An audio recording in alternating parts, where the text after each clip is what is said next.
It's Marvel Monday again. Hello.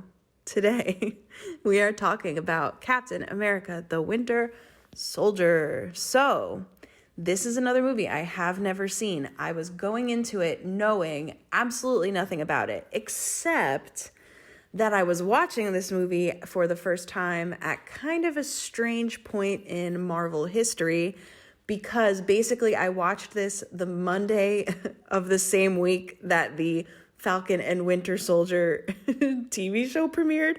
So, as much as I didn't know anything about this movie, I have like a general sense of things going forward a little bit, only because, like, obviously, spoiler alert, we know this by now. Obviously, I know that Bucky figures it out because there is a Falcon and Winter Soldier show, right? So, as much as I don't know how it happens and I don't know how we get there, which is very exciting and I can't wait to see, I know that he's, one of the main characters of a new television show. So, so that was a weird way to go into this movie, especially like the same week because it was everywhere. And I have avoided watching the trailers and I am not watching the show. A lot of my friends have told me that it would be better, like, just to hold out until I've caught up with everything because some of the stuff in the show just might not emotionally hit the same,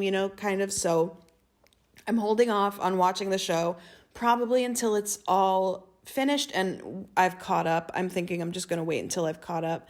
And probably the same for the Loki show also, although I'm hoping to be caught up by then, but that's a different story. Anyway, so I'm not really a huge stickler for like spoilers for myself. It kind of is what it is. What's exciting for me is seeing how we get there. So I didn't know anything about this movie. I knew that Captain America was in it, and I knew that Bucky was in it. I didn't even really know that Falcon was in this movie, although I had the feeling that he was. Anyway, the point is, I loved it. I thought it was so fun. I need to watch it a second time, which I haven't really done with many of these movies yet, but like especially with this one, see how I was describing it to myself was like in a movie like Thor the Dark World, pardon me, I felt like I couldn't keep up and I couldn't understand what was going on, but it was like in a way that I didn't really like because I just like never really caught up and it was just kind of confusing. But with this movie, I also couldn't keep up and didn't really understand what was going on, but in like a good way because it was just really fun to see it all come together. And I'm excited to watch it a second time with the full knowledge of everything that's going on. And then to kind of have that like full story when I watch it again. Because basically I feel like this first time I was mostly just like totally shell-shocked by the fight style, the fight scenes, and the action. So, you know me, I'm not a huge explosions person. Like when things start to be super CGI explodey, I kind of check out. I did not feel that way in this movie really at all. I felt like there was so much substance and like the fights and the action scenes were so dynamic that I didn't feel that like kind of uncanny valley, like this isn't real type thing. I was just very, very drawn into it. The ones that stand out are definitely that first fight where I forget where they are. Pardon me. They're on some type of boat, right? I'm sorry. But when Steve is fighting against that one bad guy and then the bad guy's like talking to him in French, right? And he's like saying about his shield and then he just puts the shield down on his back and just fights him by hand. It was like, whoa, like the whole time during that scene, I was like, oh my God, stunt coordinators are incredible. Oh my God, fight choreographers are incredible. All of these stuntmen and women are absolutely incredible. Wow, wow, wow. That's all I was thinking for that whole fight was just like, wow. And also props to Chris Evans for like really going for it. It's so fun. Like he's just so fun to watch. And, he's he's so serious as Cap, which is like, that's just what the character calls for. He's a really like, all business guy. He's super serious. But then I watched like the gag reel for this movie, the bloopers afterwards, and Chris Evans is just like such a goofball. So it's just like, it makes me appreciate him even more when I saw that. But anyway, so yeah, that obviously the elevator scene, holy crap. I can't wait to watch that again.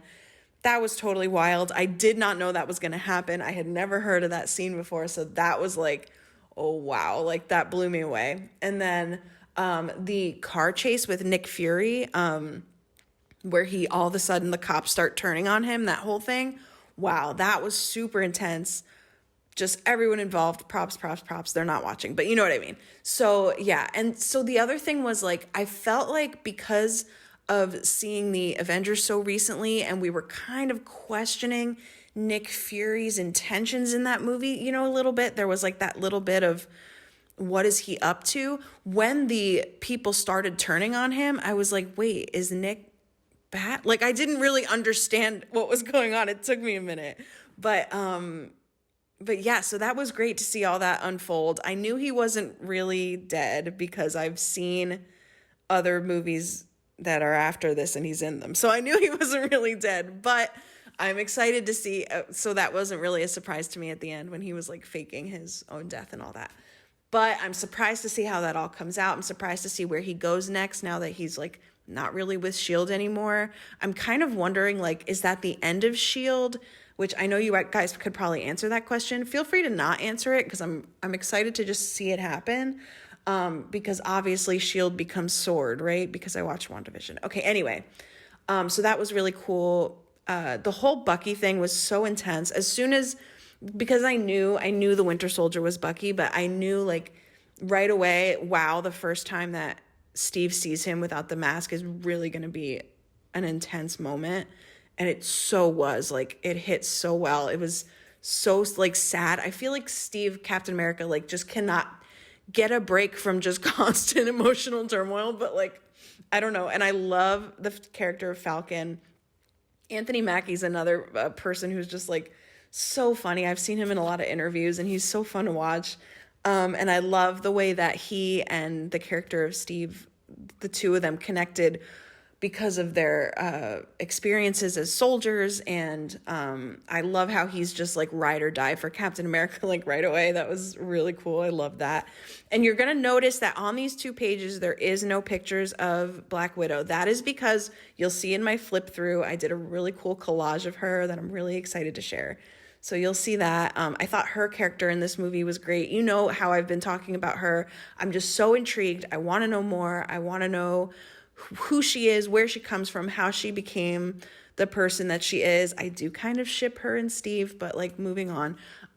It was just her partnership with Captain America in this movie was so fun to watch, and her kind of taking over and kicking Robert Redford's ass at the end, blah, blah, blah. All of that was so cool. Also, Robert Redford, what? Wild. Okay, so anyway, we're flipping through. These are the finished Captain America pages. Feel free to pause if you want to see my full feelings and thoughts and things. The other thing about this movie was the post-credit scene had Quicksilver and Wanda. So that was big for me, especially just watching WandaVision. Wow. I'm just so excited to keep going and see. Like, this movie got me like super pumped to keep going. Great Stan Lee cameo in this one. Bucky going to the museum at the end, super intense. So here's the Black Widow page.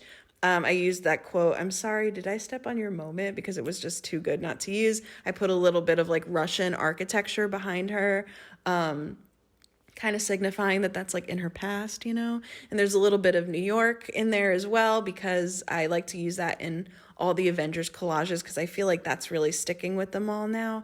And then I did an intermission page because I was trying to get the journal back to being 2 blank pages right next to each other. So I just had a page I wanted to fill.